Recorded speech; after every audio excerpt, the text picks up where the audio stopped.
yang terletak di sebuah pulau yang tersendiri, terpisah dari Pulau Sumatera. Nah, walaupun saya etnis Nias, tapi saya sebenarnya bisa dibilang nggak asli karena kelahiran saya tidak di pulau itu. Saya sudah di Sumatera, di kota Pematang Siantar, lalu SD, SMP, SMA di Pematang Siantar, dan saya kuliah itu ke Medan. Nah, jadi di Universitas Sumatera Utara di S1 Etnomusikologi dan S2 Penciptaan dan Pengkajian Seni di Fakultas Ilmu Budaya Universitas Sumatera Utara. Nah, memang terlalu lama saya untuk mengikuti pendidikan ini. Eh, Satu memang ya mungkin rezekinya Pak Eko, jadi ya baru di usia yang seperti ini saya bisa berkesempatan untuk lanjut di S3 karena saya memang salah seorang pengajar juga di Prodi Etnomusikologi. Nah, dan memang walaupun saya sudah usia seperti ini, sekarang kondisinya saya yang paling muda. Jadi semuanya udah pada mau pensiun ini. Jadi udah heboh Prodi. Prodi udah cari siapa ini, nggak ada lagi kan gitu. Jadi ya mungkin nanti ada kawan-kawan yang bisa bantu untuk gimana meningkatkan Prodi kami juga untuk bisa kerjasama. Ya, mungkin itu perkenalan singkat dari saya, Pak Ego. Terima kasih. Ya, baik. Terima kasih. Pak Fubari ini masih 30 tahunan ya nampak ya. Oh, Di enggak kamera lah, masih 30 tahunan. Baik, karena baru semoga pangkat sehat ini. terus Pak Ubari ya. Baik, saya Amin. juga ada mahasiswa S2 program RPL itu alumni Universitas Sumatera Utara, Pak. Ini sedang Oh, semester 2 RPL. oh iya iya iya iya. Iya, RPL dia dia guru sebenarnya, guru hmm, ngajar tapi S2-nya dari Universitas Sumatera Utara. iya, Ya, tapi apa?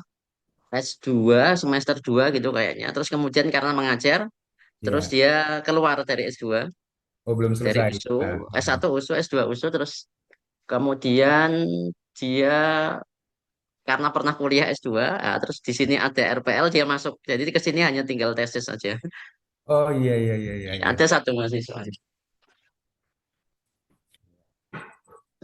Nah, ada program RPL itu sebenarnya saya Ada, lagi Pak. tunggu kawan-kawan yang sempat putus. Oke, bisa. Hanya tesis saja. Baik, Hmm. Bapak-Bapak, saya akan share screen untuk mengawali kuliah kita.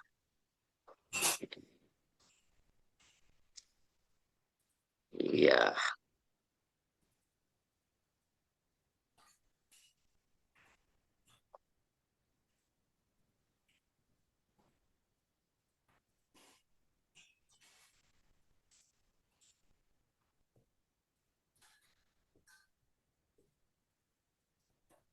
baik. Bapak-Bapak, kita ketemu di kuliah metodologi. Saya akan melanjutkan kuliah yang sudah disampaikan oleh Prof. Cecep, yaitu untuk metodologi penelitian pendidikan seni. Skenario perkuliahan kita sebagai berikut, Bapak-Bapak, yaitu di pekan ke-9 sampai ke-16. Seharusnya di perkuliahan saat ini itu sudah pekan ke-10 ya Pak Mardi ya kalau di S1 ya, atau ke-11. 10 ya, 10 kita molor satu pertemuan ya karena mulainya di pekan kedua untuk S2 S3. Jadi nanti berarti ada satu pertemuan yang harus kita split, nanti kita atur supaya tetap 16. Jadi kita hanya sisa 7 kali ketemu Bapak-Bapak. 7 kali, tapi presensinya nanti harus tetap sampai 16. Nanti kita atur. Nah, ada tiga pokok bahasan, maaf, ya, tiga pokok bahasan. Pokok bahasan yang pertama, kedua, dan ketiga, karena berbagai teori-teori awal tentang metodologi, pengetahuan dasar tentang metodologi sudah didapat dari proses Chef. Saya langsung saja untuk nanti bagaimana mengimplementasikan itu untuk merancang sebuah rancangan penelitian. Tidak peduli itu tesis, tidak peduli itu skripsi, tidak peduli itu disertasi, dan tidak peduli itu proyek penelitian profesional. Nah, kita merancang untuk itu, nanti tinggal kita bedakan apa yang harus diperhatikan ketika merancang penelitian untuk versi skripsi, versi tesis, versi disertasi, dan versi penelitian proyek profesional yang didanai. Tapi kita fokuskan nanti ke versi disertasi untuk kepentingan penelitian akademik. Nah, pokok bahasan satu adalah penetapan objek kajian penelitian berdasarkan topik. Bapak-bapak, jadi kita akan apa ya mendiskusikan banyak hal tentang apa sih sebenarnya objek kajian dalam bidang pendidikan seni. Khusus bagi Pak Hubari yang S1, S2-nya tidak dari disiplin pedagogi. Nah, bagaimana mensiasati agar satu sisi minat riset Pak Hubari dari musikologi apa etnomusikologi, benar ya Pak ya? Nah, dari etnomusikologi itu tetap sesuai dengan bidang kajiannya, tetapi juga sesuai dengan eh, aspek kependidikannya. Jadi kita atur, ya. Itu kita bahas di penetapan objek penelitian.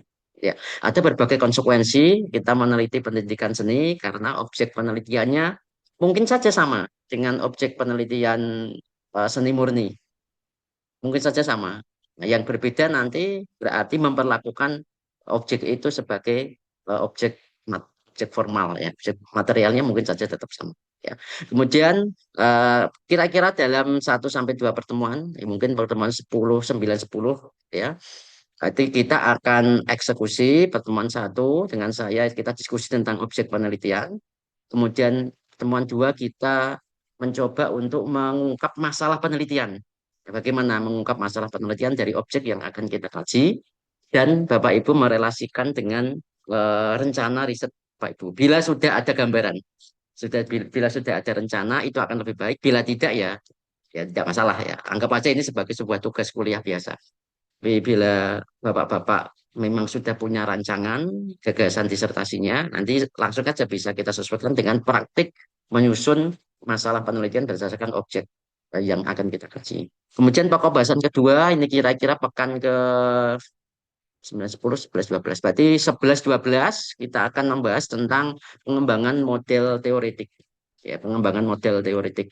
Bagaimana teori itu bekerja dalam sebuah penelitian, apa yang membedakan penggunaan teori untuk level sarjana, tesis, dan magister, kemudian bagaimana teori bekerja dalam praktik analisisnya, kemudian bagaimana kita merancang sebuah kerangka teoretik.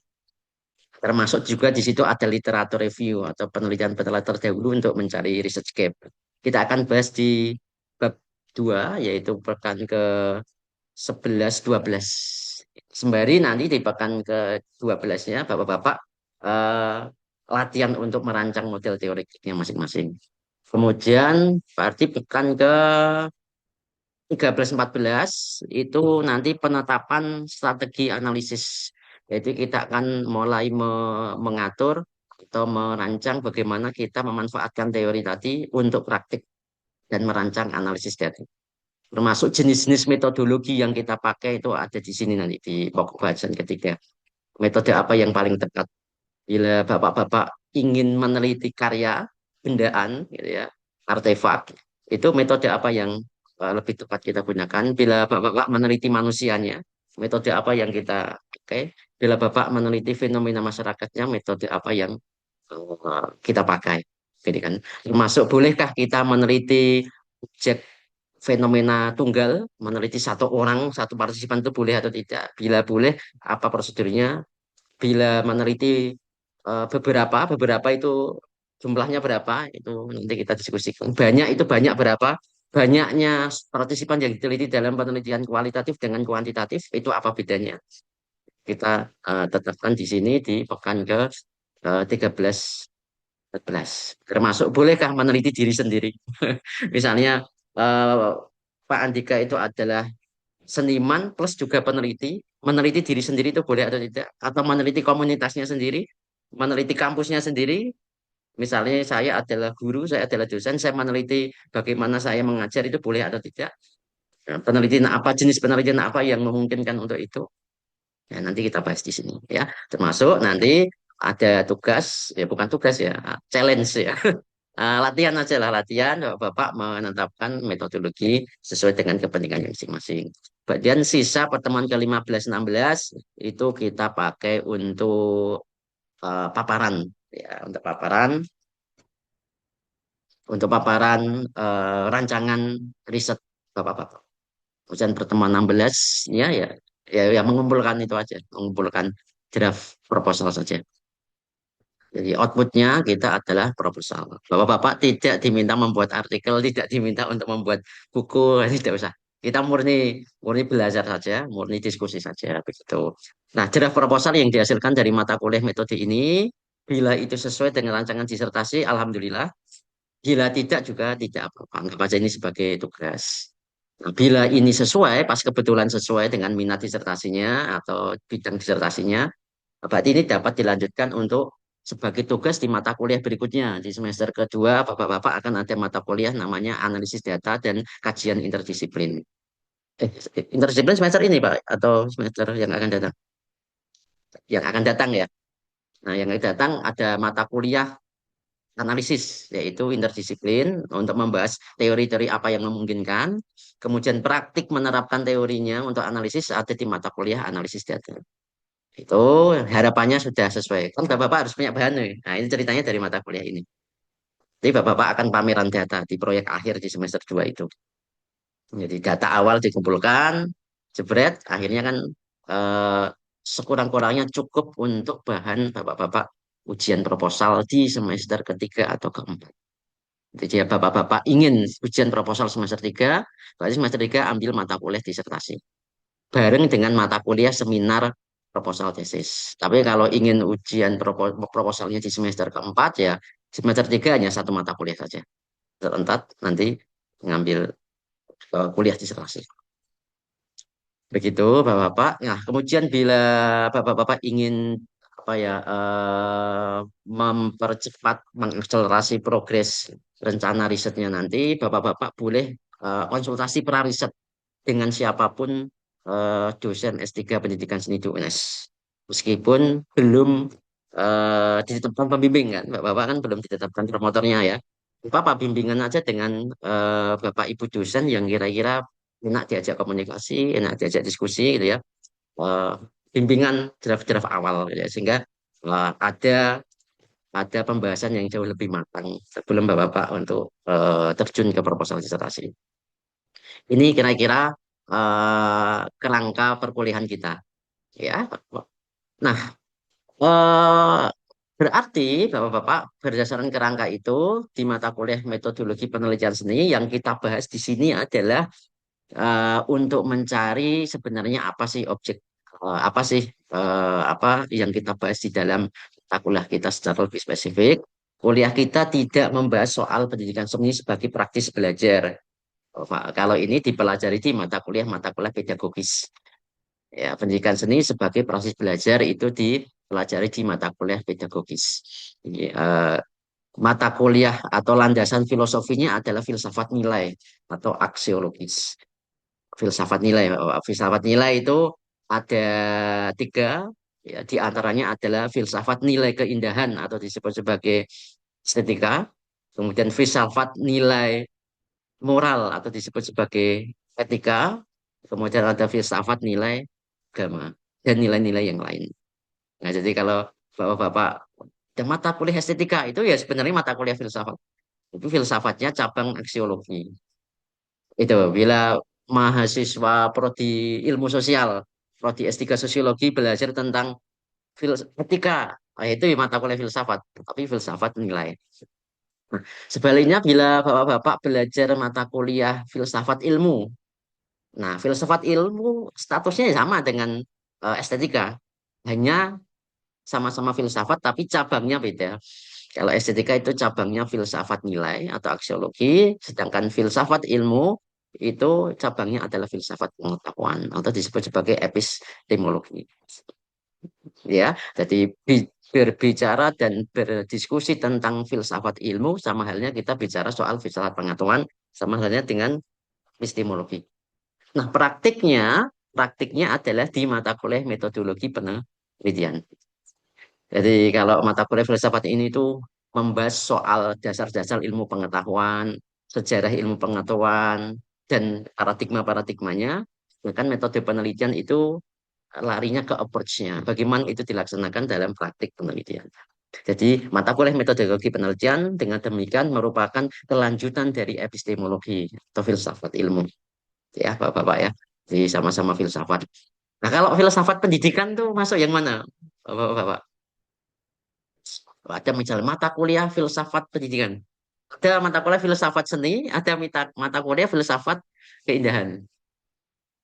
Itu filsafat seni dan filsafat pendidikan seni itu beda atau sama menurut eh, Bapak Marti, Pak Andika, Pak Ubari. Filsafat seni, filsafat pendidikan seni. Nah, gimana? Silakan, Pak Marti gimana? Menurut Pak Marti, Eh, beda atau sama? terima terima kasih Pak Eko. Ya, Ah, sebuah pemantik pertama untuk belajar terkait dengan metodologi penelitian, kita dikasih suguhan ya untuk ya, mengidentifikasi apa toh sebenarnya filsafat seni dan filsafat pendidikan seni itu sendiri kan gitu kan. Jadi menurut saya sehingga belum tentu kebenarannya kan, karena menurut saya kan gitu. ya, Nanti bisa didiskusikan lagi iya, kan gitu ya. Tentu berbeda ya. Kalau filsafat seni itu kita berbicara ontologinya itu objek seni gitu. Seni sebagai objek material, bagian ontologi. Lah, kalau pendidikan seni, proses pendidikannya. Nah, jadi secara ontologinya berbeda. Tuh. ya, Kemudian secara epistemologi, ya berbeda juga. Kalau bagaimana toh ilmu pengetahuan, sorry, bagaimana ilmu itu digunakan untuk mengetahui hakikat seni. Nah, itu kita berbicara tentang filsafat seni.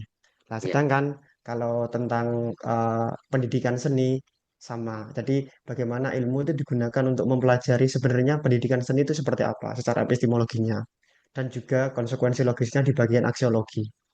Kalau filsafat seni, aksiologi seni, kebermanfaatannya itu untuk apa? Nah, kita bisa dilihat dari uh, aksiologi etik maupun keindahannya gitu ya. Nah, kemudian kalau pendidikan seni tentu orientasinya juga berbeda. Kebermanfaatan dari pendidikan seni itu apa? Nah, itu sekilas seperti itu, Pak Eko. Kalau saya ya, uh, menjelas, memberi ya, tanggapan maksud saya seperti itu. ya. Terima kasih, Pak Marti. Ya, Bapak-bapak, kira-kira dapat kita tegaskan berikut ini. Ya, ini untuk pengantar saja. Misalnya kita apa ya berdiskusi atau belajar tentang filsafat seni. Kemudian di sini juga ada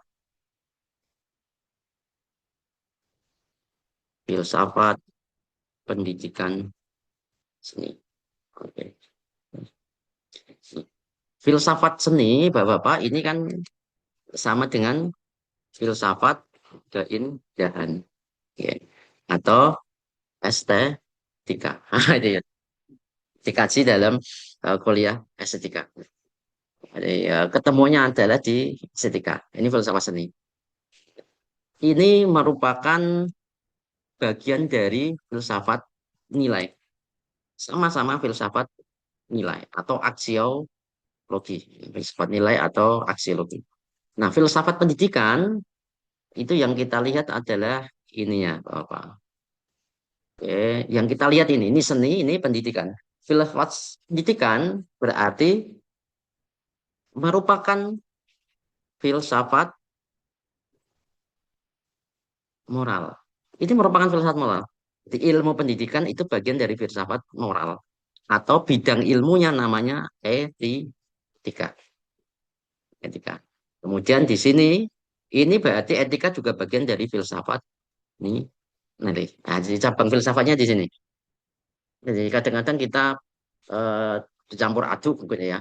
Termasuk ketika kita mengajar misalnya filsafat pendidikan seni itu jangan sampai terbalik-balik dengan filsafat seni. Termasuk kita diskusi tentang filsafat seni juga tidak bisa terbalik-balik dengan filsafat ilmu. Nah, itu kira-kira.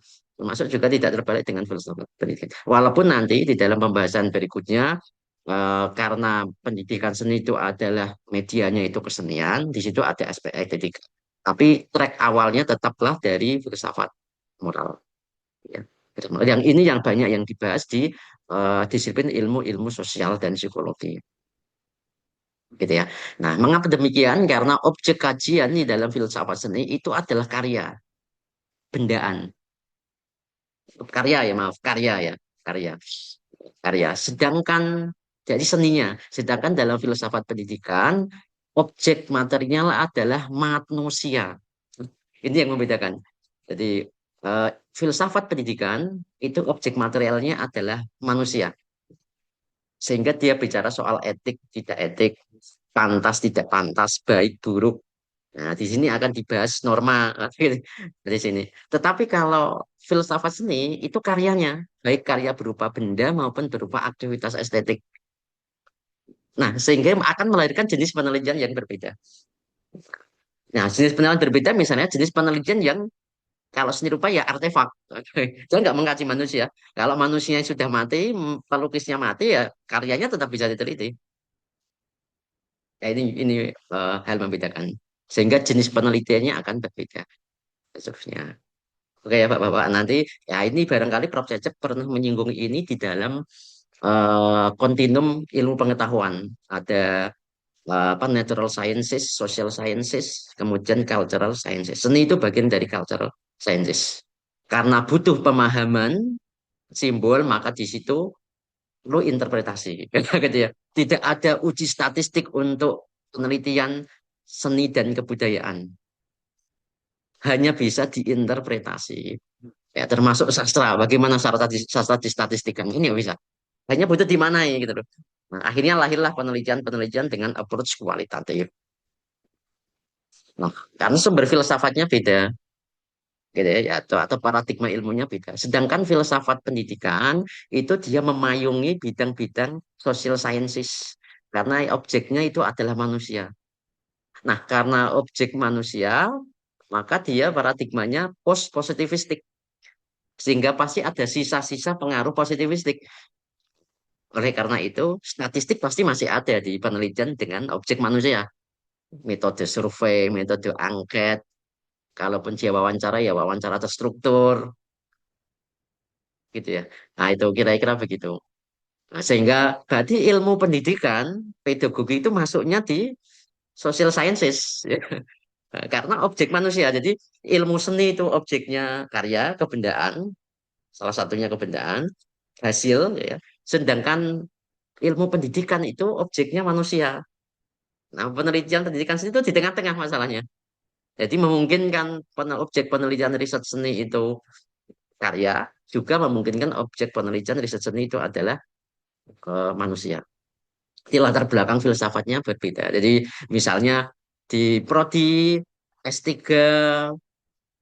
apa ilmu sosial ada mata kuliah filsafat. Ya, tapi pasti bukan filsafat keindahan. Larinya ke filsafat ini. Walaupun sama-sama aksiologis. Kita lebih banyak ini. Jadi ada berbagai cabang filsafat. Kita berada di antaranya. Tepatnya itu kira-kira eh, apa nanti bagian seperti ini. Ya, nanti kita petakan sesuai dengan bagian ini.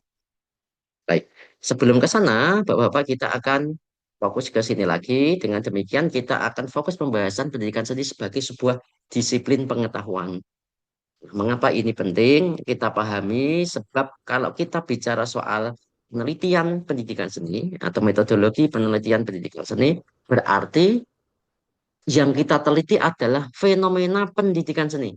Sekali lagi, yang kita teliti adalah fenomena pendidikan seni. Dimanapun itu berada, terjadi di masyarakat, terjadi di keluarga, maupun terjadi di sekolah. Gitu ya. Sehingga memungkinkan kita meneliti seni-seni etnik di masyarakat, musik-musik etnik di masyarakat.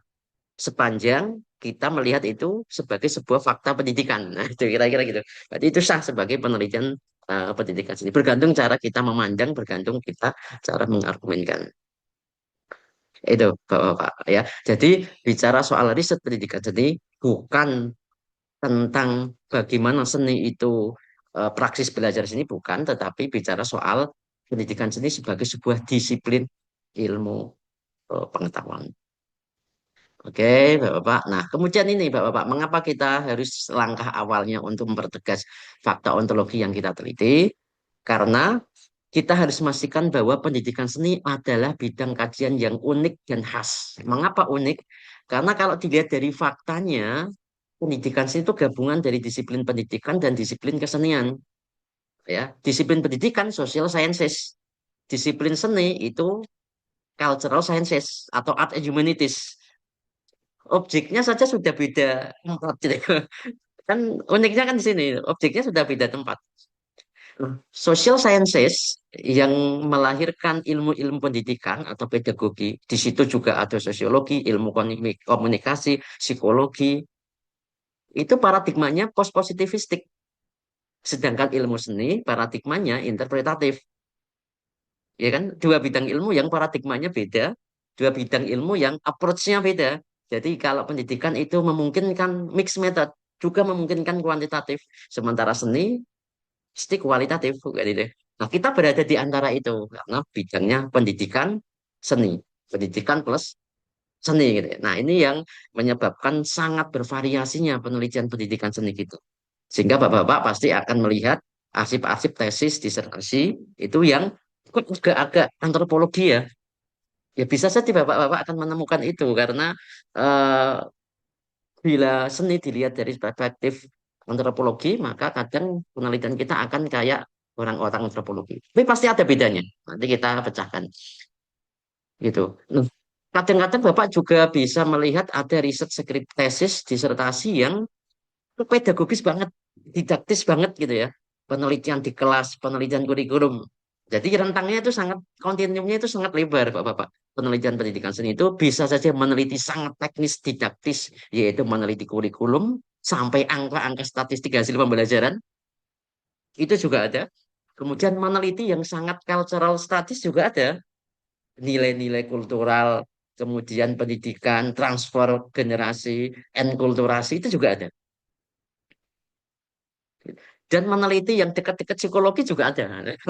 Jadi, jadi apa namanya sangat bervariasinya sehingga kita harus bedakan dan kelompokkan sejauh mana sih kira-kira kontinum penelitian pendidikan seni kita sehingga sangat bervariasi.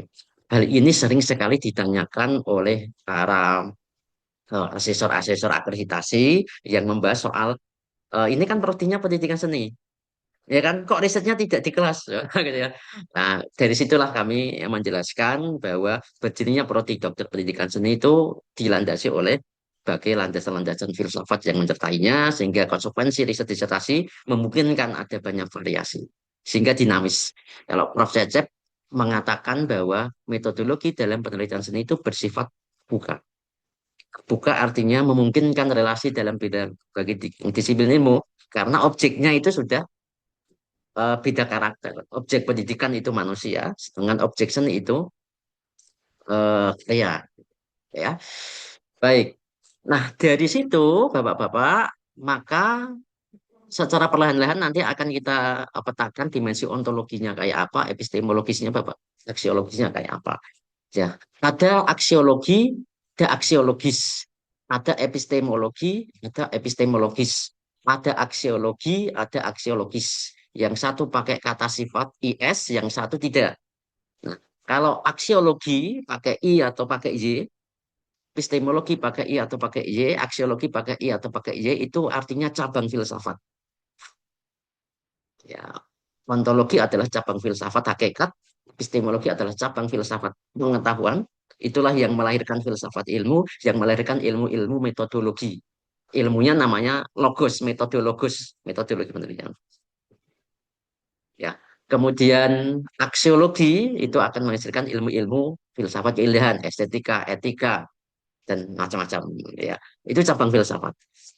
Nah, kalau ada IS-nya berarti kan hanya sifat saja, bersifat ontologis, berarti pembicaraan kita tentang apa sih yang kita bicarakan itu bersifat ontologis. Kalau epistemologis adalah bagaimana cara kita mengungkapkan kebenaran atas apa yang kita bicarakan.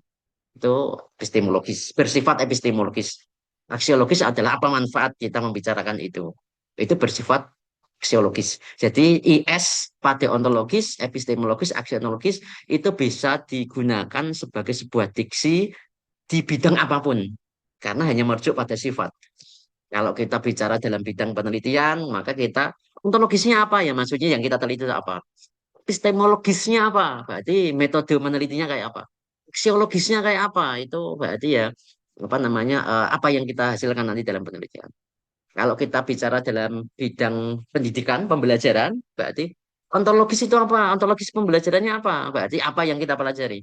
Epistemologis itu nya seperti apa? Ya, berarti bagaimana cara kita mengajar. Kemudian aksiologisnya kayak apa? Berarti untuk apa itu kita pelajari. Gitu. Dalam bidang seni ya sama, dalam bidang berkarya penciptaan. Ontologisnya apa? Apa sumber gagasan yang kita wujudkan dalam karya. Epistemologis berarti metode penciptaannya kayak apa. Aksiologis berarti nilai-nilai apa yang kita ungkapkan lewat karya itu.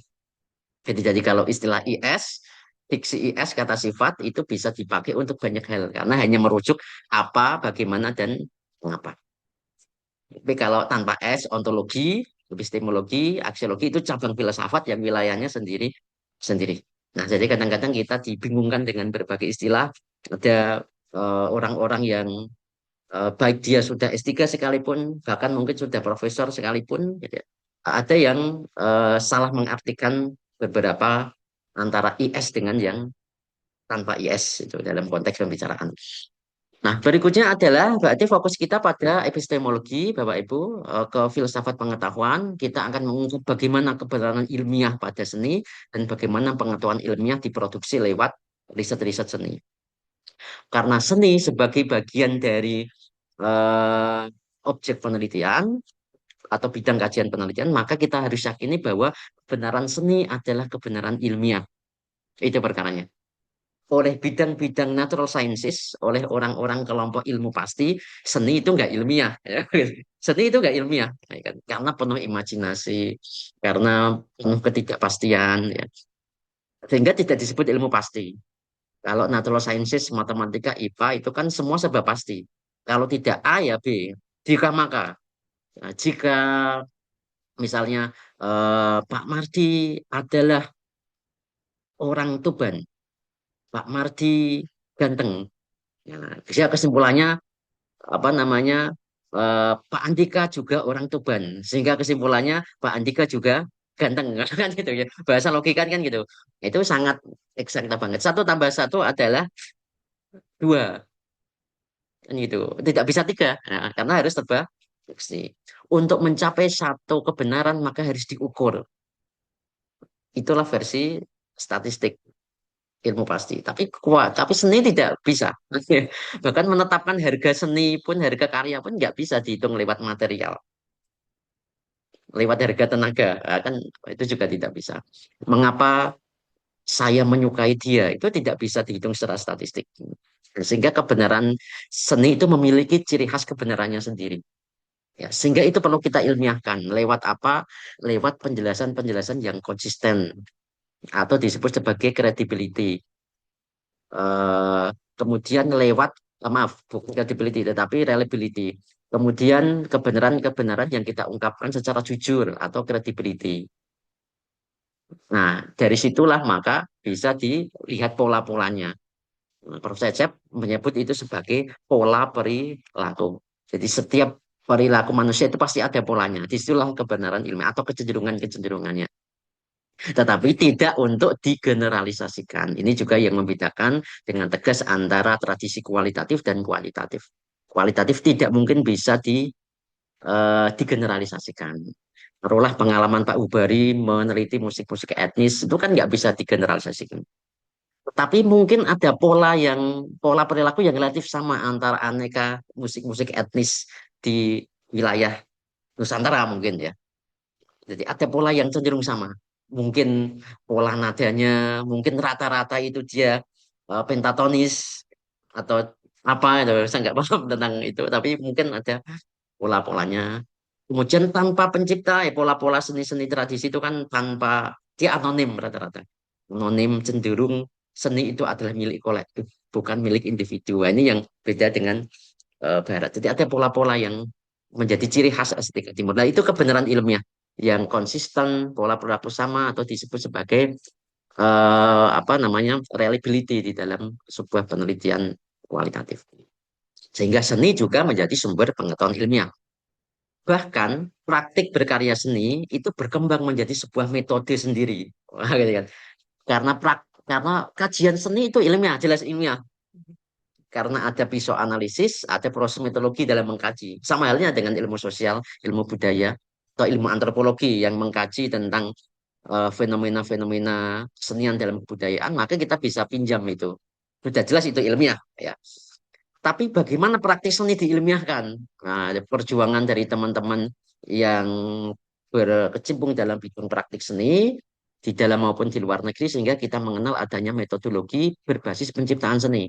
Itu kita sebut sebagai art practice as research, art practice based research, artistic research, design based research, macam-macam namanya itu. Yang menganggap bahwa praktik seni itu adalah praktik ilmiah, ya, sehingga diilmiahkan.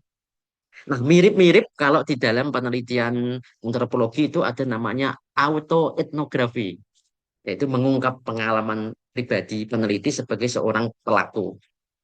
Biasanya penelitiannya itu kalimatnya saya melakukan ini, setelah itu saya berbicara dengan siswa ini, kemudian saya ini. Jadi menggunakan kata saya yang di pelajaran bahasa Indonesia itu nggak boleh menggunakan kalimat aktif, harus kalimat pasif.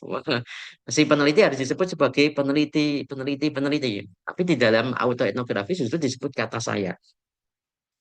Itu di beberapa artikel untuk versi laporan autoetnografi itu. Jadi kalau dalam antropologi itu ada metode autoetnografi, di dalam bidang penciptaan seni itu ada artistic research atau art practice based research. Itu sebenarnya ya autoetnografi ini, menggali pengalaman dia dalam perkara diilmiahkan gitu. Secara konsisten, empiris, logis, sistematis sehingga memenuhi syarat ilmiah gitu. Nah, kebenarannya tidak objektif, Bapak. Seobjektifnya penelitian seni itu kebenarannya pasti subjektif, tetapi intersubjektif. Jadi dalam studi filsafat, kebenaran ilmiah di bidang eh, eksakta itu objektif, tetapi di bidang seni, humaniora itu intersubjektif. Artinya kebenaran itu berdasarkan konteks. Nah, sehingga dalam penelitian-penelitian seni dan humaniora sering disebut sebagai emik dan aspek epik. Emik itu bagaimana fakta di lapangan, persepsi di lapangan. Epik itu dari pandangan peneliti, pengetahuannya, dan berdasarkan teori. Kemudian dari sisi filsafat dan dari sisi sastra, Prof. Narto sering menyebut itu teks dan konteks. Penelitian itu harus ada teksnya, harus ada konteksnya. Kan itu ya. Konteks itu adalah penunjang intersubjektif tadi. Ini benar dalam konteks ini.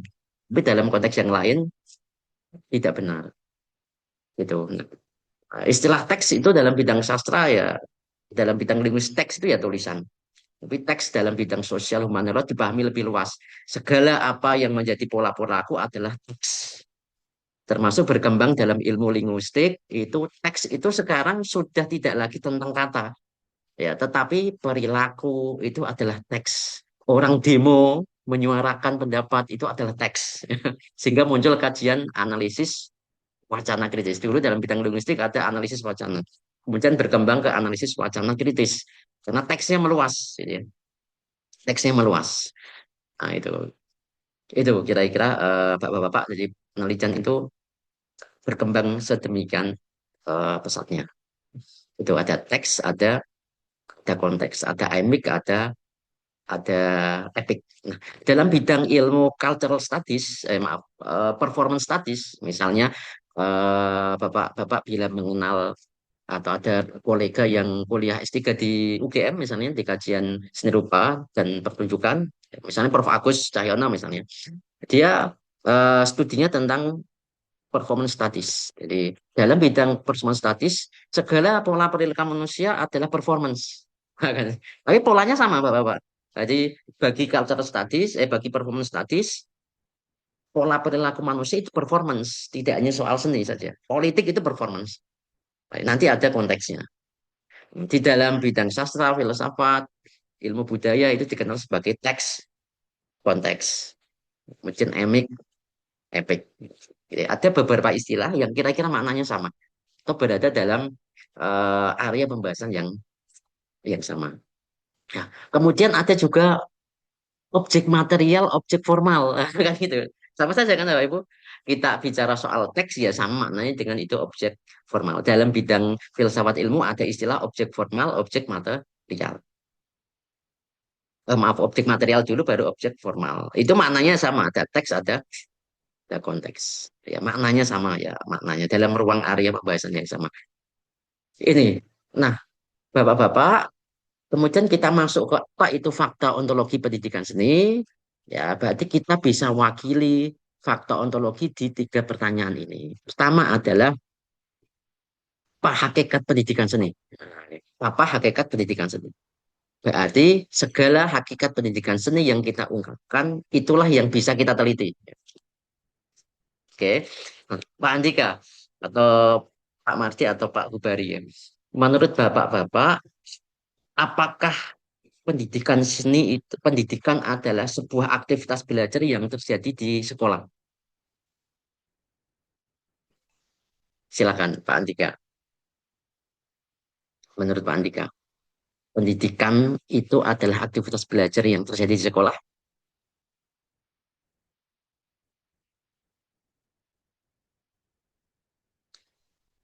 Silakan. Ya atau tidak saja. Ya atau tidak saja. Menurut saya, pendidikan seni dapat dipahami sebagai bagian hakikat dari proses belajar di sekolah, Pak. Oke. Artinya apakah pendidikan seni itu aktivitas belajar yang terjadi di sekolah? Oke ya. Kalau Pak Marti Tidak, Pak. tidak. Artinya tidak hanya terjadi di sekolah ya. Benar. Nah, tidak yang terjadi. Pak Hubari lebih setuju yang mana? yang tidak seluruhnya Tidak. pendidikan itu harus di di kelas gitu. Oke, baik. Em, kita kita school ya, school. Kalau kelas kan ruang ya, terjadi bisa di sekolah, bisa di luar sekolah. Jadi, school ya, tempat institusi. Kira-kira Bapak-bapak sebelum misalnya ya, Pak Andika lahir ya, Pak Andika lahir ya, Pak Andika lahir usia 0 bulan. Kemudian baru masuk PAUD itu usia 4 tahun ya. Kan berarti kan baru sekolah, baru belajar di sekolah itu umur 4 tahun kan gitu ya. Apakah artinya Pak Andika usia 0 sampai 4 tahun itu tidak pernah mengalami proses belajar atau proses pendidikan? Sudah mengalami Ya, proses pembelajaran, Pak. sudah mengalami proses pendidikan ya. Di mana itu? Dari lingkungan dan juga keluarga. Di rumah ya, di rumah. Iya. Siapa guru pertamanya kalau gitu? Ketika Orang usia 0 bulan, orang tua, Pak. orang itu ibunya tepatnya ya.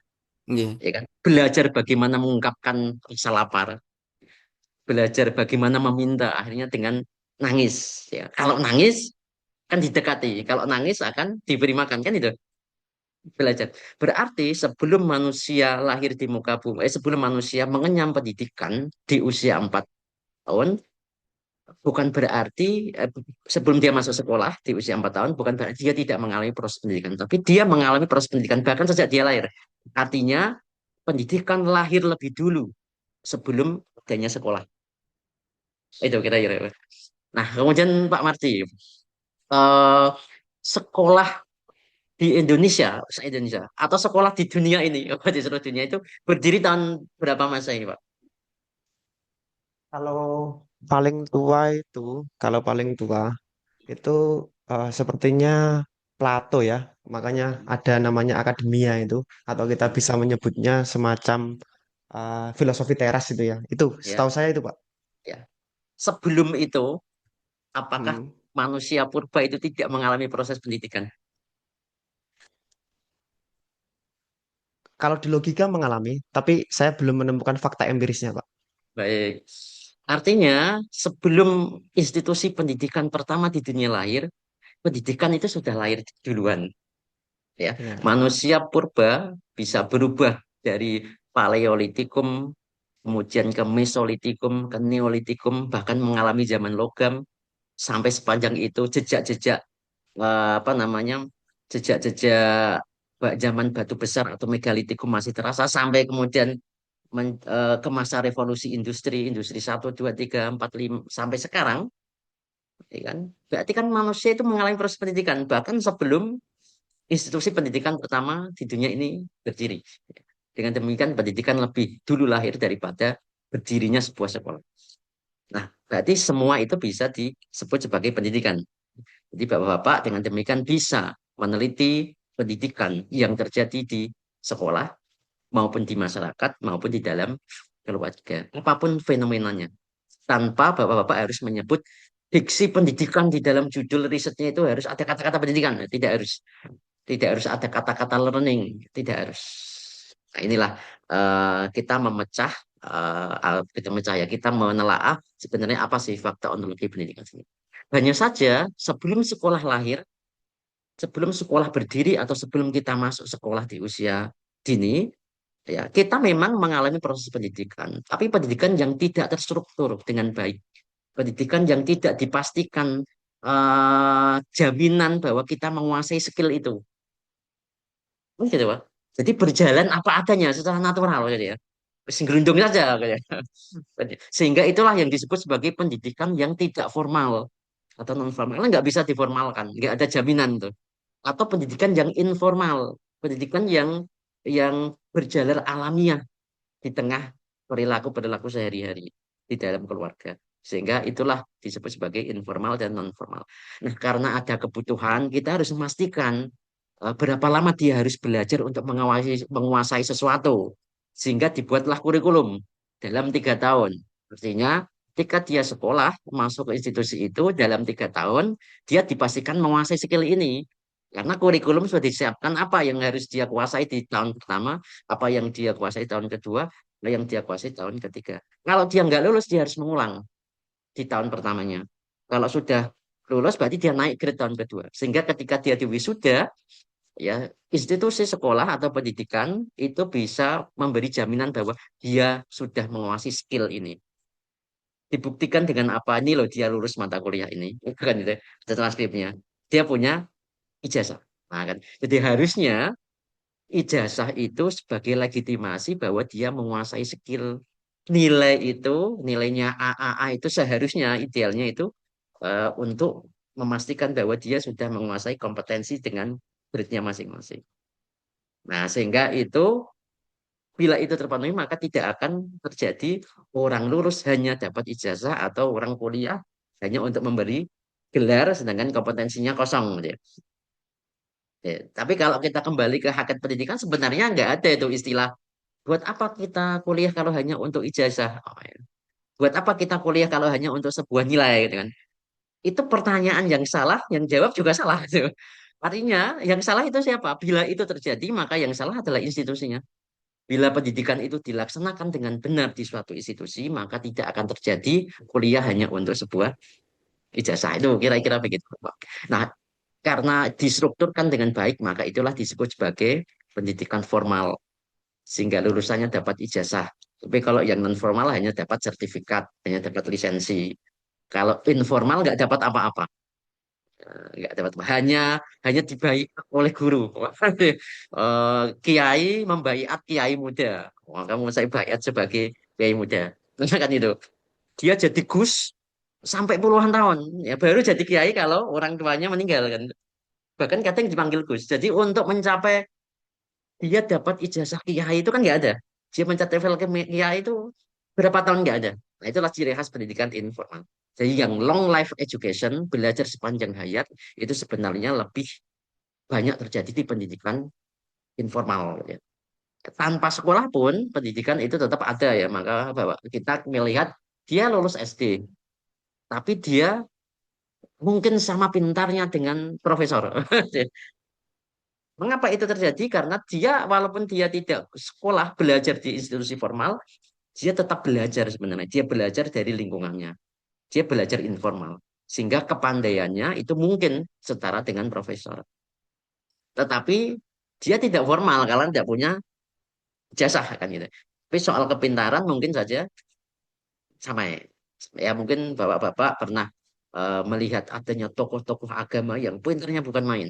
Setara dengan profesor bidang ilmu teologi misalnya. Ya, tapi dia nggak dapat ijazah. Tapi mungkin lebih pintar gitu. Ya, bukan berarti dia nggak belajar, dia tetap belajar. Tapi ini formal. Nah, dalam pendidikan, dalam budaya modern, legalitas itu sebagai tuntutan. Nah, sehingga ada karir-karir bidang formal yang dia tidak bisa masuki, walaupun sepintar apapun gitu. Tapi karir non formal dia bisa masuki. Nah, itu kira-kira peta pendidikan yang bisa kita lihat. Kemudian yang kedua adalah apa pentingnya keberadaan pendidikan seni. Nah, ketika sesuatu itu misalnya begini, aktivitas berkarya seni, aktivitas berkarya seni bagi bidang ilmu seni itu adalah sebuah ekspresi estetik. Tetapi dalam bidang ilmu pedagogi, aktivitas orang berkarya seni sebenarnya adalah proses belajar. Nah, itu. Sehingga walaupun fenomenanya adalah seorang siswa melukis atau seorang seniman melukis, ada dua peneliti meneliti itu. Satu peneliti S3 seni murni, S3 kajian murni, dua S3 pendidikan seni. Orang pertama itu meneliti bagaimana ekspresi estetik lewat proses berkarya. Mengapa begitu? Karena dia bidangnya seni murni. Yang kedua, S3 pendidikan seni meneliti itu. Bagi orang S3 pendidikan seni melihat di dalam dia berkarya seni, dia mengalami proses belajar. Dia belajar menginterpretasi lingkungan, dia belajar menyampaikan gagasan, ya, dia merefleksikan itu, kemudian hasil belajarnya diungkapkan dalam sebuah karya. Ya, jadi faktanya sama, fenomenanya sama, tetapi dilihat dari dua orang yang perspektif ilmunya beda akan menghasilkan temuan penelitian yang berbeda. Beda. Jadi ini sekaligus menegaskan bahwa sekalipun apa yang diteliti sama antara dokter seni murni di ISI Jogja dengan dokter pendidikan seni di UNES itu fakta yang diteliti sama, tapi akan menghasilkan temuan yang beda karena perspektif yang dilihat beda. Satu melihat dari itu sebagai fakta pendidikan, yang kedua melihat itu sebagai fakta estetik. Itu kira-kira. Itu dari segi eh, disiplin pengetahuannya. Sehingga apa pentingnya keberadaan pendidikan seni itu bisa dilihat dari itu. Kemudian yang ketiga, fakta ontologi pendidikan seni bisa dilihat dari bagaimana posisinya terhadap yang lain. Nah, seni itu tidak bisa lepas dari aspek yang lain. Seni tidak bisa lepas dari sosial. Sehingga seni kadang-kadang menjadi bagian dari media sosial. Dalam interaksi sosial, seni kadang menjadi media untuk itu. Sehingga butuh ilmu sosiologi. Sehingga muncullah disiplin sosiologi seni. Yang itu Bapak akan banyak pelajari di mata kuliah kajian interdisiplin. Ya. Orang pendidikan juga di dalam proses sosial itu juga ada proses pendidikan. Ya, sosialisasi adalah proses pendidikan sebenarnya. Karena proses menyampaikan informasi dari satu generasi ke generasi berikutnya. Sehingga kita sebut siku pendidikan. Tapi bagi orang pendidikan, sosialisasi itu adalah pendidikan. Sehingga muncullah disiplin sosiologi pendidikan. Jadi, ada disiplin sosiologi pendidikan, ada disiplin sosiologi seni. Jadi artinya ilmu seni maupun ilmu pendidikan bisa berelasi dengan bidang ilmu yang lain. Karena berelasi, maka membutuhkan ilmu lain untuk melihat itu. Maka lahirlah kajian-kajian interdisiplin. Tapi Bapak Ibu, sesungguhnya bidang pendidikan seni itu dari lahir itu sudah interdisiplin. Karena lahirnya ya bidang seni plus bidang pendidikan. Jadi lahirnya pendidikan seni sudah interdisiplin. Kalau kita mengatakan pendidikan seni itu monodisiplin, sejak awal itu lahirnya sudah interdisiplin. Ya. Karena lahir dari disiplin pendidikan yang paradigmanya post-positivistik bergabung dengan seni yang bidang ilmunya dia dari paradigma interpretatif. Dia cultural studies. Sehingga metode penelitiannya sangat bervariasi. Jadi kita nggak bisa mematok harus kuantitatif, harus kualitatif atau harus mixed method sesuai dengan kebutuhannya masing-masing. Nah, endingnya adalah di sini Bapak Ibu ini yang saya buat sejak 2021. Sejak 2021 ini saya publikasikan 2021 di buku saya yang warna biru, buku pendidikan seni berbasis masyarakat yang warna biru 2021. Saya juga menyinggung ini.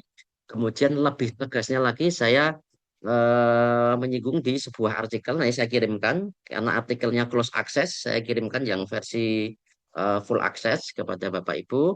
Itu studi interdisiplin. Bagaimana sebenarnya riset pendidikan seni itu? Karena pendidikan seni itu memang sudah interdisiplin, maka sangat memungkinkan penelitian pendidikan seni itu bercorak seni banget, juga bercorak didaktis banget. Tipe-tipenya ini selebar inilah Bapak Ibu riset pendidikan seni itu. Kira-kira begitu. Nah, termasuk di dalam artikel saya yang nanti insya Allah saya bagikan itu ada contoh-contohnya. Jadi kalau risetnya interdisiplin berarti rumusan masalahnya harus interdisiplin. Ya kan? Perspektifnya harus interdisiplin, teorinya juga interdisiplin, pembahasannya juga interdisiplin kira-kira. Jadi untuk bisa melihat riset itu interdisiplin atau tidak, berarti objek yang diteliti interdisiplin, rumusan masalahnya itu harus terlihat interdisiplin. Artinya rumusan masalah satu, dua, tiga itu menciri khaskan perspektif yang beda-beda. Kemudian teorinya jelas interdisiplin, kemudian subbab pembahasannya interdisiplin. Nah, mari kita lihat dari fakta ontologinya dulu, Bapak Ibu, membandingkan antara riset seni dengan riset pendidikan seni dengan riset didaktif. Kalau kita mengatakan riset pendidikan seni itu berbeda dengan riset seni murni, artinya kita juga bisa mengatakan yang sama.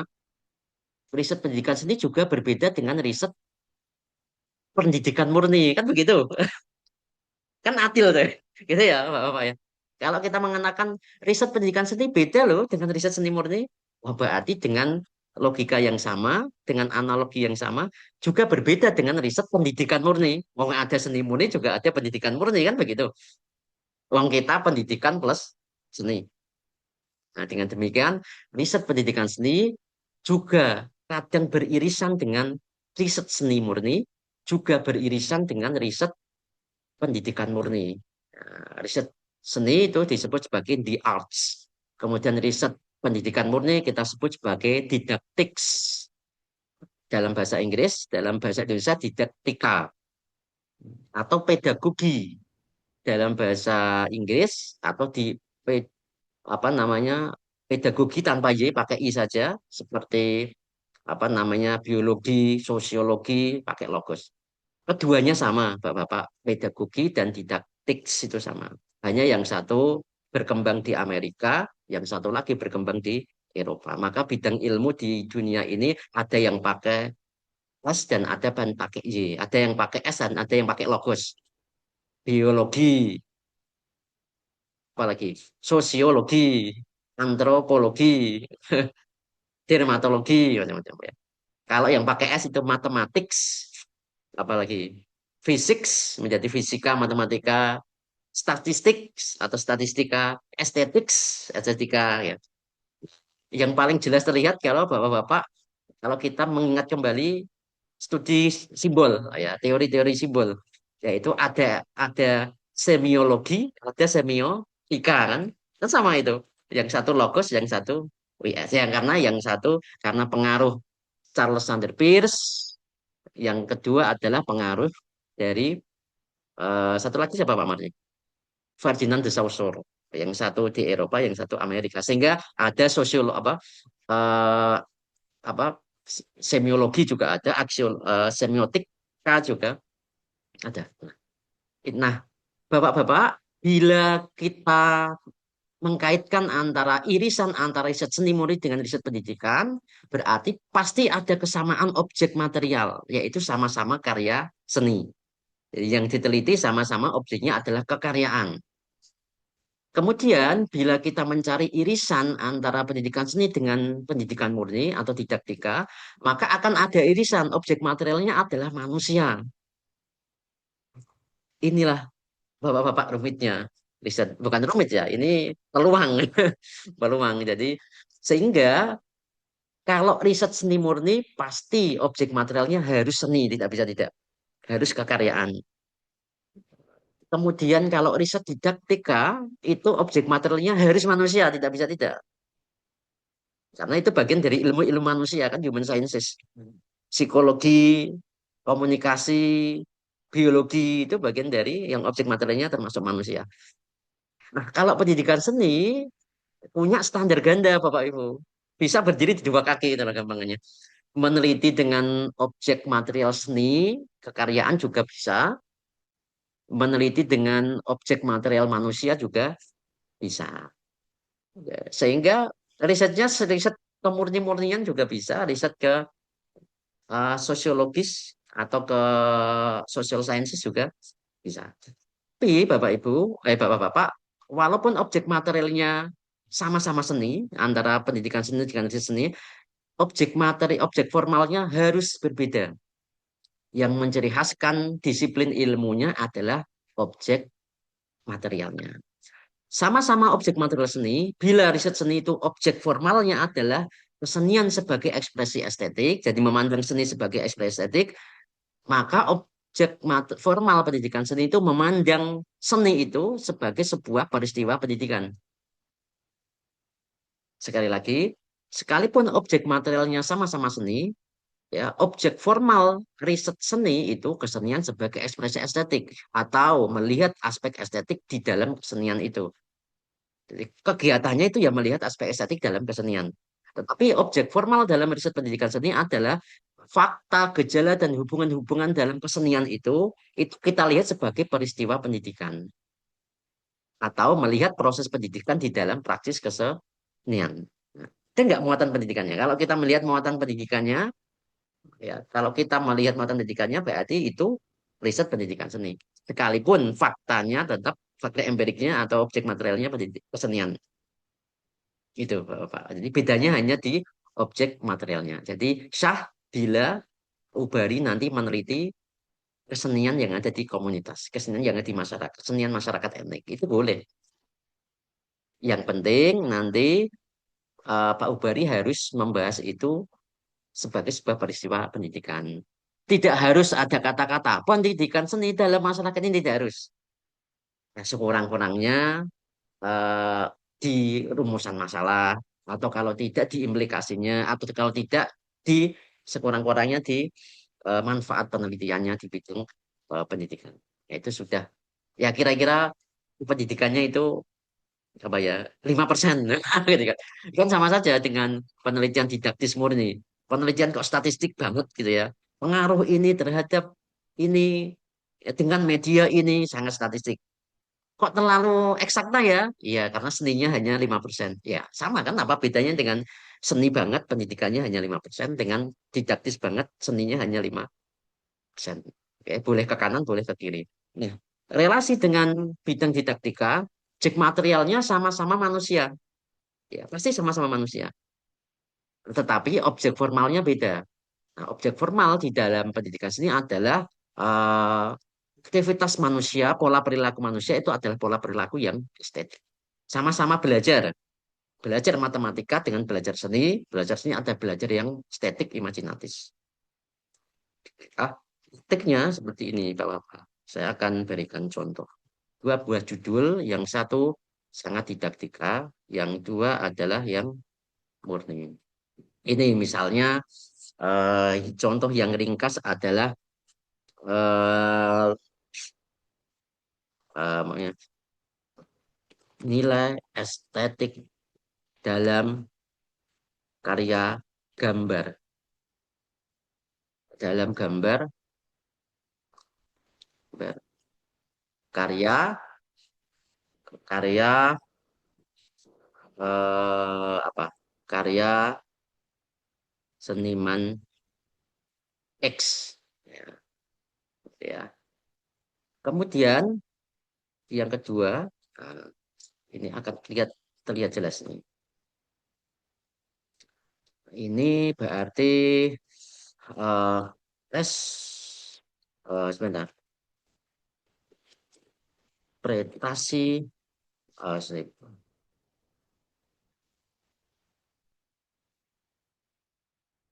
Hmm, persepsi sebentar.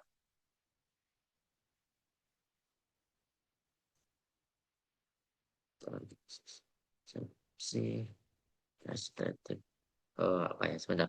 Persepsi estetik eh pengalaman pengalaman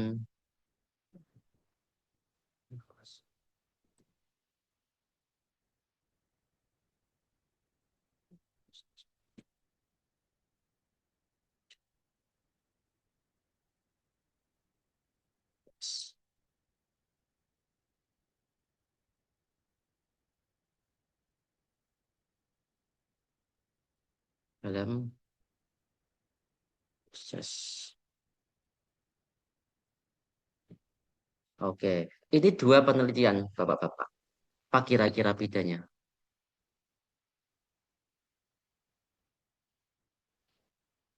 Apa kira-kira bedanya? Oh, silakan di antara Bapak-bapak. Dua penelitian. Apa bedanya? Dari segi objek materialnya itu kira-kira bedanya di mana? Ini dua penelitian kayaknya sama, tapi objek materialnya berbeda. Karena objek materialnya beda, pasti metodenya akan berbeda. Dan paradigmanya akan berbeda. Metodologinya juga akan berbeda. Teknik pengumpulannya juga akan berbeda. Silakan, Pak. Ayo, urut usia ya. Pak Marti sama Pak Andika itu lebih senior yang junior yang mana? Kedua saya. Berarti Pak Andika dulu nih. Silakan Andika. Nah, ini jawaban ini biasa aja ya Bapak-bapak ya. Ini hanya diskusi biasa aja, nggak usah sungkan-sungkan. Nah, kita nggak ada salah dan benarnya biasa aja. Hanya untuk diskusi biasa. Silakan Pak Andika. Oh, apa Pak bedanya dari segi objek materialnya? Untuk objeknya ini, Yang pertama, oke, nah, versi Pak Andika dulu. Nah, baik Pak, versi saya, penelitian pada yang pertama ini di gambar karya, mm, mm, gambar karyanya. mm, Kemudian eh, nilai estetiknya ini masuknya di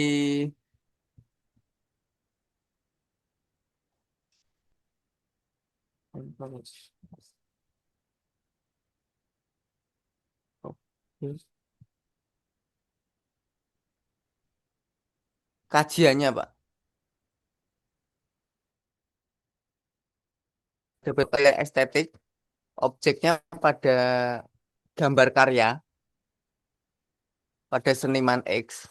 Kemudian yang kedua ini eh, objeknya sama di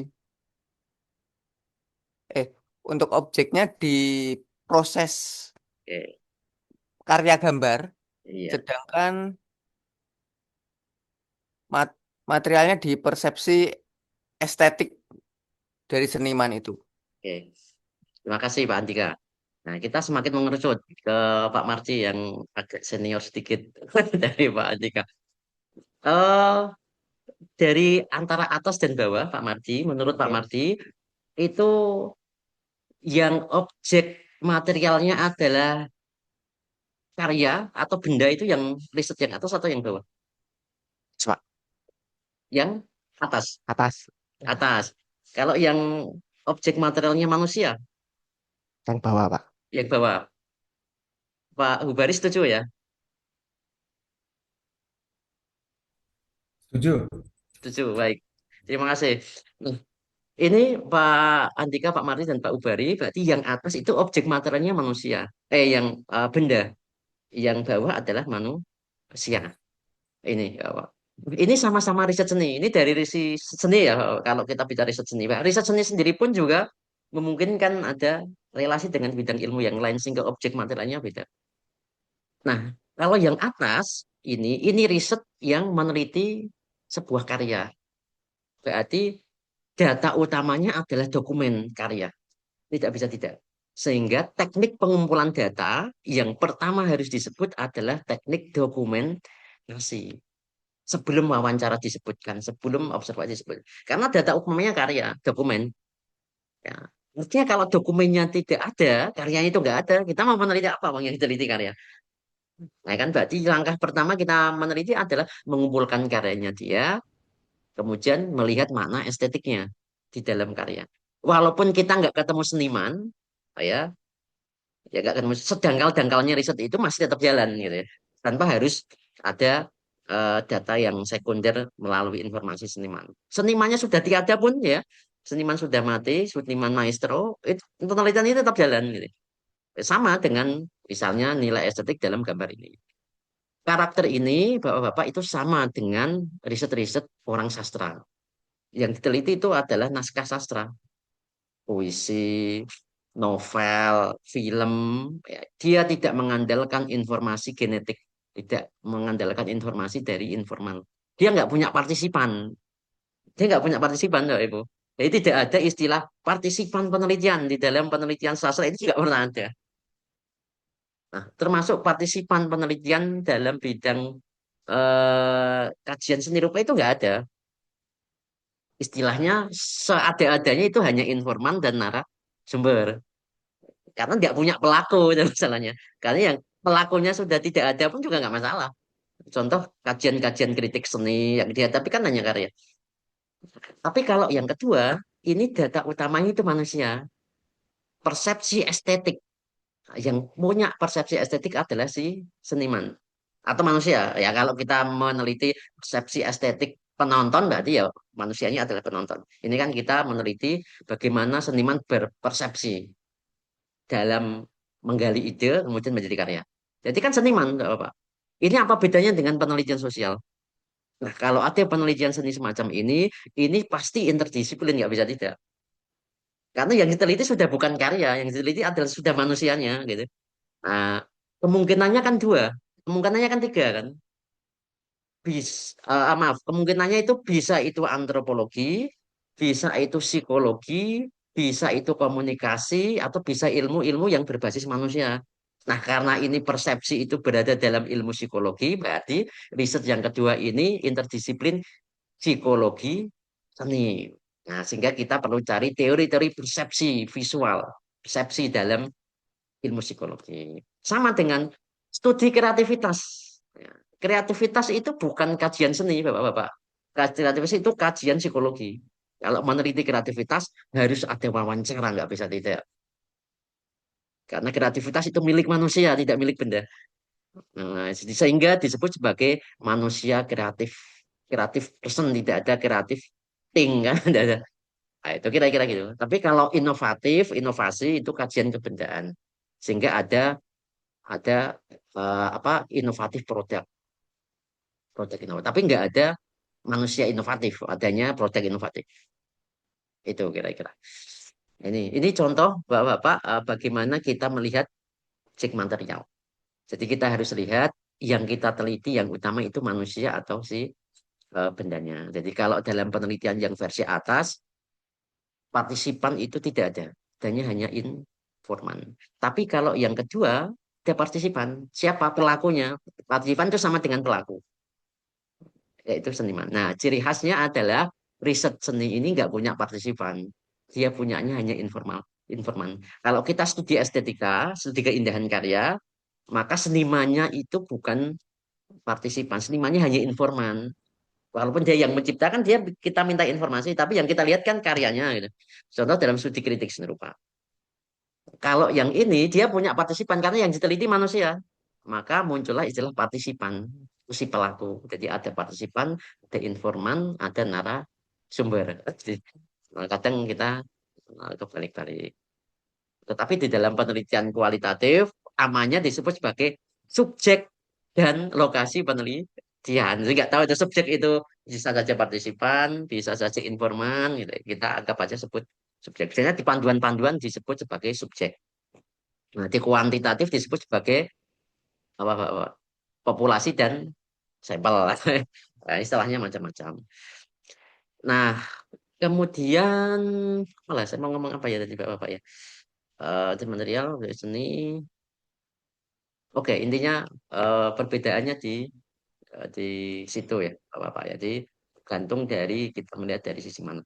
Nah, sekarang begini, Bapak. Kalau seni rupa itu kan artefak ya, Bapak ya. Seni rupa kan artefak. Pak Marti sendiri. Kalaupun pelukisnya mati, seninya masih ada nggak, Pak? Masih ada ya, Pak Marti ya. Masih, masih, Nah, masih. sekarang kalau musik, nah musik,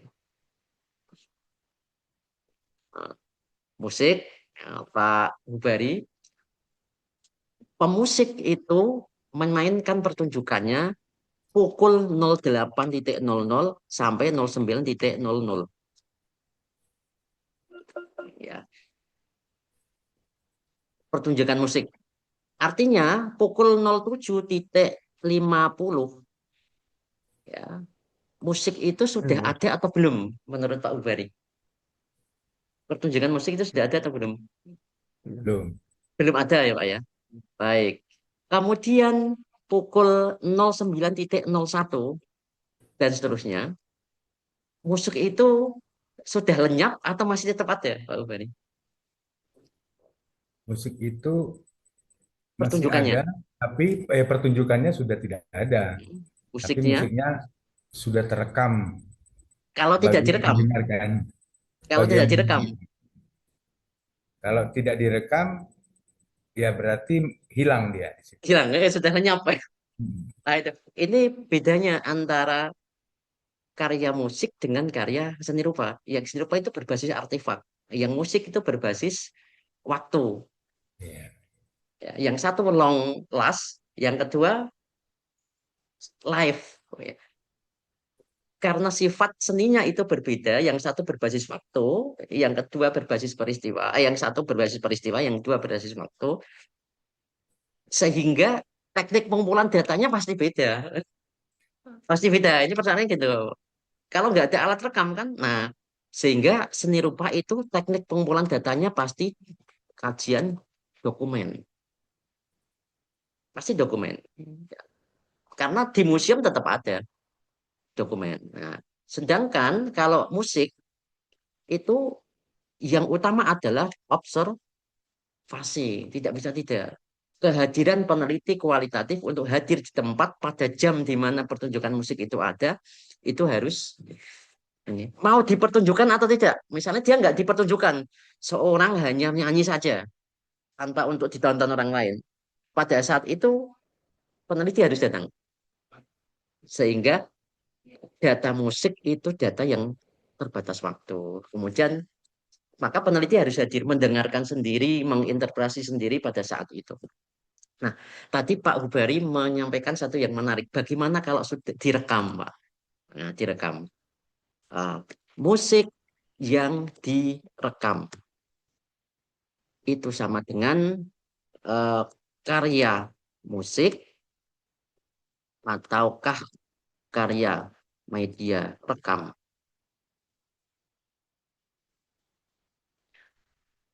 Yang mana, Pak, menurut Pak Ferry sebagai orang musik? Ya, musik yang sudah direkam itu merupakan sebuah karya musik, namun Bukan melalui alat media rekam. rekam. Kualitasnya Baik, tidak dari hasil rekaman. baik. Kemudian pertanyaan lanjutan, lantas estetika musik yang direkam itu di bawah kendali musisi atau di bawah kendali teknologi rekam Ya, kualitas. Nah, yang mana Pak kalau gitu? ya kalau Kan kita memang, yang ini ya Pak ya. ya, Nah, ya kalau artinya hmm, silakan Pak. ya maaf, kalau memang kita hanya mengandalkan hasil rekaman tanpa tadi observasi, nah tentunya penelitian kita eh, subjektif gitu. Jadi ya apa yang berkaitan dengan kemampuan dari hasil bunyi yang dihasilkan dari rekaman dengan teknologi apa yang kita dengarkan, ya sebatas itu. Jadi Oke, kurang mendalam mungkin kalau oke, untuk kita kaji lebih dalam oke, seperti apa karya musik oke, itu. oke. Tentu Saya harus setuju ada ya, setuju konfirmasi dengan Pak lagi, Ubari. ada penggalian Iya, data. iya, saya setuju dengan Pak Ubari. Jadi inilah apa ya ribetnya penelitian yang bukan seni rupa. Ya, karena kalau kita menganggap data rekaman itu adalah sebagai data utama, data primernya, maka ini agak agak kontradiktif karena estetika rekaman itu sudah tidak murni di bawah kendali musisi, tapi di bawah kendali media rekam. Artinya kalau alat piranti untuk merekamnya qualified, ya kan, itu maka akan jadi rekaman yang bagus. Tapi kan memungkinkan untuk ada olah rekam, dinaikkan apanya, dinaikkan, dicepatkan ini. Berarti kan sudah di bawah intervensi teknologi. Nah, itu sudah menjadi estetika yang sendiri. Nah, itu sudah, apalagi kalau yang tari, itu sudah menjadi karya seni rupa malah. Karena sudah bukan pertunjukan lagi, itu sudah menjadi karya audio visual. Jadi sudah masuk ke bidang desain dan komunikasi visual, itu sudah masuk karena karya apa namanya desain audio visual. Sehingga di dalam seni rupa itu ada mata kuliah eh, apa namanya desain audio visual atau mata kuliah videografi itu juga ada. Karena untuk bagaimana meningkatkan kualitas video, pencahayaannya diatur, kadang diedit, kadang suara dijernihkan gitu ya. Nah, dengan demikian tingkat validitas data bila peneliti-peneliti musik hanya mengandalkan hasil rekaman itu lebih rendah. Maka sebaiknya tetap peneliti hadir di lapangan untuk mendengarkan langsung. Bila itu musik, kalau itu pertunjukan musik ya mendengarkan dan melihat langsung. Jadi status dari hasil rekaman itu tetap sebagai data sekunder untuk menganalisis hal-hal yang mungkin terlewat, melengkapi dan seterusnya. Jadi observasi tetap yang utama. Itu kira-kira begitu nggih, Pak Ubari. Termasuk juga Pak Antika ya. Kalau itu tari, ikut tari sama dengan ini tari misalnya. Kalau ini sudah selesai maka tarinya sudah hilang. Maka peneliti tari harus observasi itu yang utama. Nah, ini uniknya sama-sama karya tapi satu berbasis fakta, satu berbasis kebendaan gitu. Nah, sehingga yang sama dengan seni rupa ini sastra. Sastra ini sama, artefak ya, sastra. Kalau pembacaan puisi, teks puisinya adalah sastra. Tapi membacakan puisi di depan umum itu sudah seni pertunjukan. Nah, puisi, menulis puisi itu tulisan puisi, teks puisi adalah sastra. Tapi musikalisasi puisi itu sudah pertunjukan. Nah, jadi itu juga berbeda. Sama halnya apa bedanya drama dengan teater? Sama ya. Drama itu kan naskah dramanya, naskah dialog, conversationnya itu sastra. Tapi kalau pementasan drama, naskah drama dipentaskan di panggung, itu statusnya sama dengan teater. Sudah menjadi seni pertunjukan. Hanya istilah pentas drama itu, silakan Pak Mardi. Ya, ini saya tanya saja Pak Eko ya, untuk Ya. teman-teman juga kan gitu. Tadi kan memang tidak bisa dipungkiri bahwa musik tadi, musik Mm-mm. itu tidak bisa terlepas oleh waktu gitu ya kalau kita Ya. penelitian musik. Mm-mm. Nah, statusnya, studi kasusnya, bagaimana jika penelitian itu kesejarahan seni, musik, kesejarahan musik kan itu kan. Mm-mm. Bagaimana jika penelitian itu kesejarahan musik? Mm-mm. Apakah artefak dalam bentuk partitur itu Mm-mm. Ya.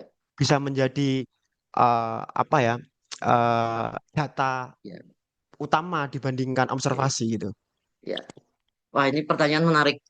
Pertanyaan kritis, pertanyaan yang cerdas. Mari kita lihat pertanyaan dari Pak Marti, Bapak-Bapak. Ini harus kita diskusikan. Ada dua penelitian. Penelitian musik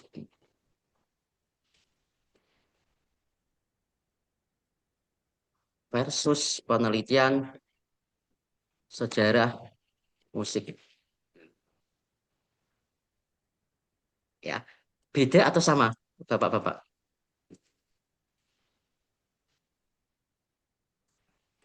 Kalau penelitian sejarah musik, ini pasti metodologi risetnya harus menginduk pada ilmu sejarah. Yang dilihat, yang dicari bukan tentang estetikanya, tapi tentang kecenderungan musik dari waktu ke waktu.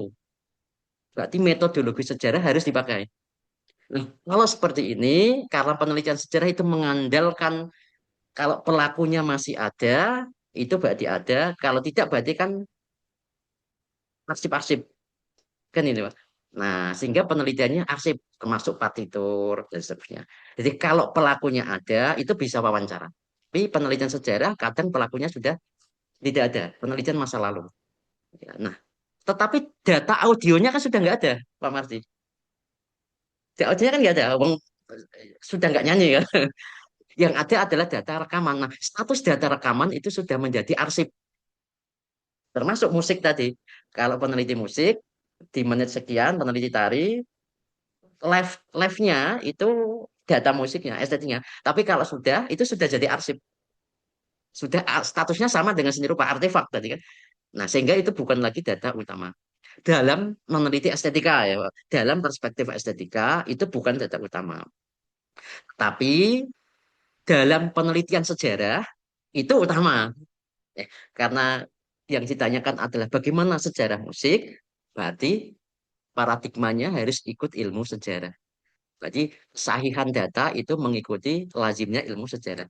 Nah, karena saya tidak apa namanya tidak menekuni penelitian sejarah, yang menekuni di seni rupa itu Pak Imnan kalau di seni rupa, Imnan, Pak Ismo ya.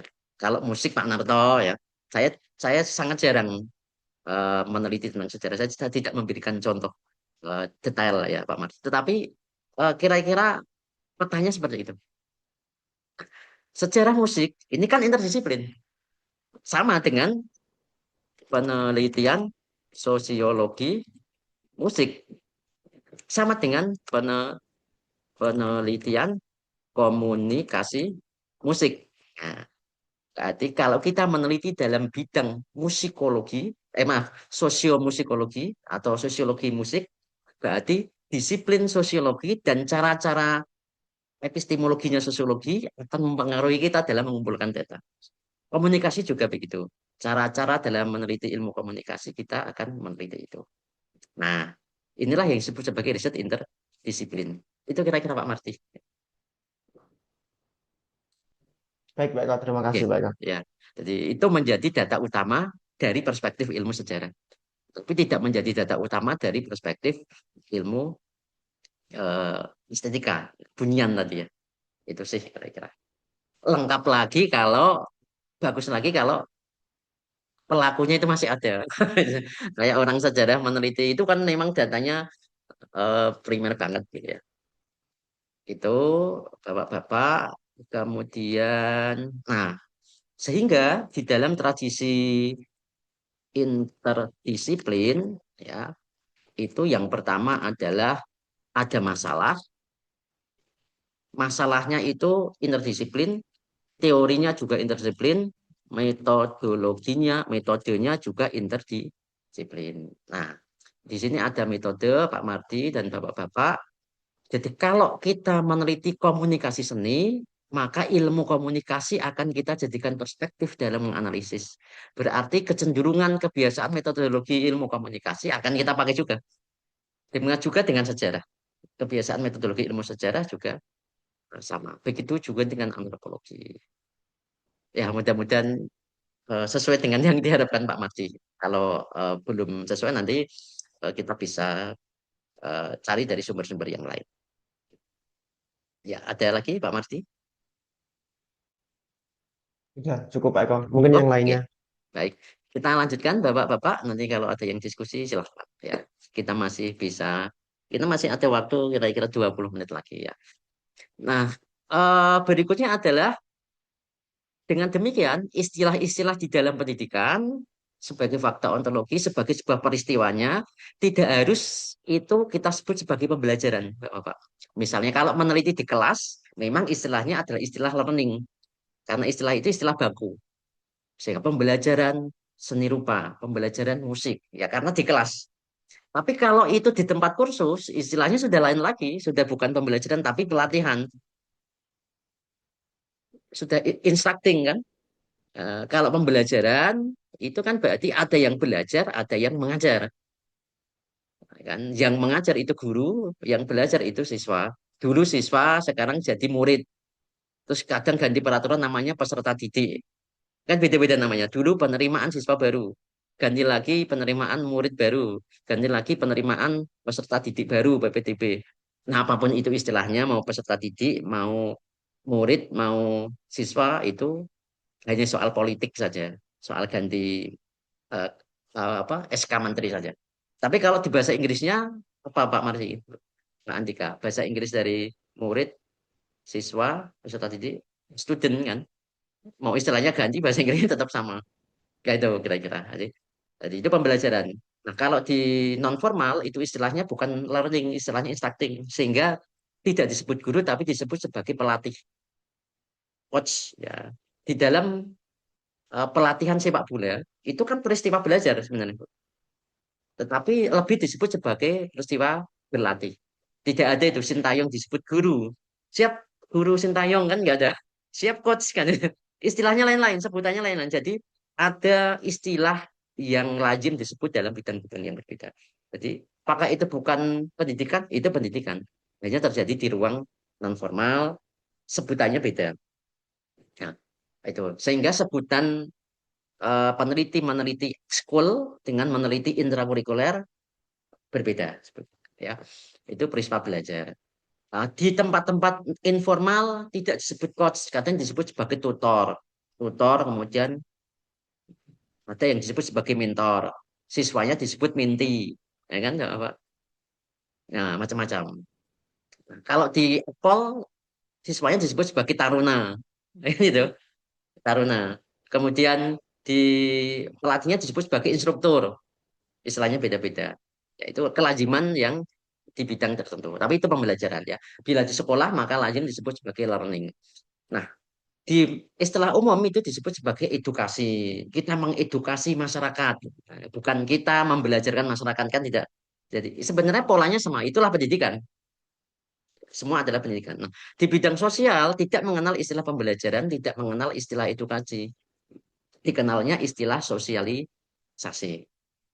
Proses menyampaikan sesuatu ke generasi yang lain, sosialisasi. Kemudian di bidang ilmu antropologi dikenal sebagai enkulturasi, artinya mewariskan budaya atau membudayakan atau enkulturasi. Nah, itu kan penyampaian dari satu generasi ke generasi tertentu, kontennya tertentu, medianya tertentu. Berikutnya juga ada istilah di dalam bidang psikososial, istilah internalisasi. Internalisasi adalah pembiasaan, terinternalisasi, menjadi terbiasa. Atau penanaman lah lebih tepatnya, menjadi tertanam. Penanaman sesuatu yang didapat, diterima oleh seseorang dari ke generasi yang lain, kemudian diterapkan. Kalau lebih ke bagaimana itu terbiasa dilakukan, itu berarti pakainya internalisasi. Bagaimana itu dibudayakan, berarti enkulturasi. Bagaimana itu dialihkan dari satu generasi ke generasi berikutnya, itu berarti sosialisasi. Jadi sosialisasi, internalisasi, enkulturasi, pembelajaran, edukasi, semua adalah profil pendidikan. Jadi sekalipun bapak-bapak yang meneliti di masyarakat, sepanjang itu bisa dijelaskan bahwa itu sosialisasi, bahwa itu internalisasi, kita anggap itu sebagai pendidikan. Loh, dalilnya mana gitu ya, Pak Andika ya? Kan semua harus ada dalilnya. Ya, kita tidak ada dalil, tapi dalil kita adalah teori. Ya. Dalam merujukan buku yang dikutip juga oleh Prof. Cecep mengutip dari Prof. Kuncharaningrat, kebudayaan tidak bisa diwariskan genetik, hanya bisa diwariskan lewat proses pendidikan. Proses pendidikan di dalam sosial itu bisa berwujud sosialisasi, bisa berwujud enkulturasi, bisa berwujud internalisasi. Itu dalil teorinya. Gitu. Nah, kemudian epistemologi, karena kita dekat dengan seni, seni itu kualitatif. Mengapa kualitatif? Karena paradigma konstruktivistik. Makna itu hanya bisa digali lewat kualitatif, nggak bisa lewat statistik. Sehingga memungkinkan riset kita itu pure murni kualitatif. Kalau riset pendidikan seninya dekat banget sama seni murni. Juga karena riset didaktika itu post-positivistik, maka memungkinkan juga kuantitatif. Memungkinkan juga campuran. Bila riset pendidikan seni kita dekat-dekat dengan didaktika. Nah, ketika misalnya Pak Andika meneliti di kelas pembelajaran, maka akan berurusan dengan nilai hasil belajar, berurusan dengan angka, skor UTS, skor UAS, skor pretest, skor post-test sebelum dan sesudah pembelajaran, itu kan butuh statistik. Nah, itu kira-kira begitu. Jadi eh, memungkinkan kita memilih pendekatan sesuai dengan yang masing-masing. Bagaimana dengan kita nggak riset seni yang dia ada statistiknya? Mungkin saja ada, tetapi yang dilihat pasti bukan seninya. Nah, misalnya ini. Nah, misalnya ini adalah eh, preferensi konsumen terhadap desain kemasan produk X di titik-titik-titik. Ya kan? Ini kan penelitian anak di kafe. Kalau dia ini bidangnya masih di bidang riset area di kafe. Tapi ini yang diteliti bukan desainnya. Ini pakai statistik. Kalau pakai statistik pasti bukan desainnya yang diteliti. Walaupun areanya tetap penelitian desain. Karena yang diteliti ini adalah preferensi konsumen. Dia pasti pakai angket atau dia pasti pakai survei. Itu statistik. Nah, lagi-lagi kalau yang diteliti adalah bukan manusia, bukan karya, itu memungkinkan ke pendekatan yang lain. Karena ini yang diteliti adalah preferensi konsumen, dia pasti butuh angket, dia butuh kuesioner, kan menghasilkan angka. Preferensinya berapa persen? Kalau desainnya ini berapa persen dan seterusnya. Nah ini jadi kalau itu ada statistiknya di dalam riset area desain itu pasti bukan estetika ya yang diungkap. Pasti ada hal yang lain di luar estetika. Begitu Pak Marti, Pak Ubari, kira-kira begitu ya. Itu jadi memungkinkan bapak-bapak penelitiannya bisa kualitatif, bisa kuantitatif, bisa mixed method. Sepanjang pastikan objek formalnya mengungkap peristiwa pendidikan atau muatan pendidikan di dalam apa yang diteliti. Kemudian terakhir adalah aksiologi. Aksiologi riset seni murni itu hanya keindahan, estetika saja, tidak ada yang lain. Kalaupun ada yang lain, riset seni itu sudah interdisiplin. Contoh seorang peneliti S3 ISI Jogja meneliti tentang keindahan atau seni dalam ritus keagamaan. Fisiologinya pasti dua, yaitu estetika dan agama. Mengapa dua? Karena sudah interdisiplin. Dia meneliti seni dalam ritus agama, berarti dia harus menggunakan dua perspektif, perspektif seni dan perspektif ilmu agama. Nah, terjadi lebih dari satu nilai aksiologis karena dia interdisiplin. Kalau dia monodisiplin, pasti hanya estetika saja. Riset seni itu. Wah, riset seni itu. Ya. Nah, begitu juga untuk yang didaktika. Riset didaktika murni kalau dia monodisiplin, itu pasti hanya etika saja. Nah, kita, Bapak-Bapak, sekalipun S1, sekalipun riset skripsi, itu sudah minimal melahirkan dua aksiologis, yaitu nilai seni yang lahir dari keseniannya, dan nilai etika atau moral yang lahir dari kependidikannya. Jadi, sekalipun itu skripsi anak S1 pendidikan seni, musik, rupa tari, itu sudah melahirkan dua aksiologi. Apalagi kita yang eh, disertasi. Tetapi anak S1-nya isi seni murni itu monodisiplinnya itu hanya satu ini gitu. Nah, itu kira-kira apa. Nah, ini adalah peta yang kita pelajari untuk melihat apa namanya seni sebagai bidang pendidikan seni sebagai bidang kajian. Itu kira-kira Bapak-Bapak yang menjadi pengantar di kuliah kita. Nah, kemudian pekan depan kita akan berlatih menentukan objek formal yang kita teliti, objek material dan formal yang kita teliti, kita wujudkan dalam judul dan rumusan masalah. Minggu depan kita akan latihan bersama-sama untuk menetapkan judul dan rumusan masalah. Pak Marti, Pak Ubari, dan Pak Andika mungkin bisa berbagi cukup judul sama rumus masalah, kita diskusikan untuk melihat kalau objek material ini perspektif formal apa yang kita lihat gitu. Kita akan begitu terus materi, latihan materi, latihan materi, latihan. Ada tanggapan Bapak-bapak atau ada pendapat lain, ada fakta lain dari buku lain yang mungkin berbeda dengan apa yang kita diskusikan hari ini, saya silakan. Ada yang ditanyakan, kita Sepertinya cukup diskusikan Pak juga Eko. silakan. Cukup nggih? Sepertinya Baik. cukup gitu Pak Eko. Ya. Kalau sudah cukup kita akhiri kuliah kita. Insya Allah kita bertemu pekan depan. Mudah-mudahan tidak ada halangan. Nah, sukses selalu untuk Bapak semuanya, sehat selalu. Mohon maaf bila ada hal yang kurang berkenan. Wassalamualaikum warahmatullahi wabarakatuh. Selamat. Waalaikumsalam warahmatullahi wabarakatuh. Terima kasih Pak Eko. Terima kasih, Sama-sama. Pak. Sama-sama. Jadi, Mas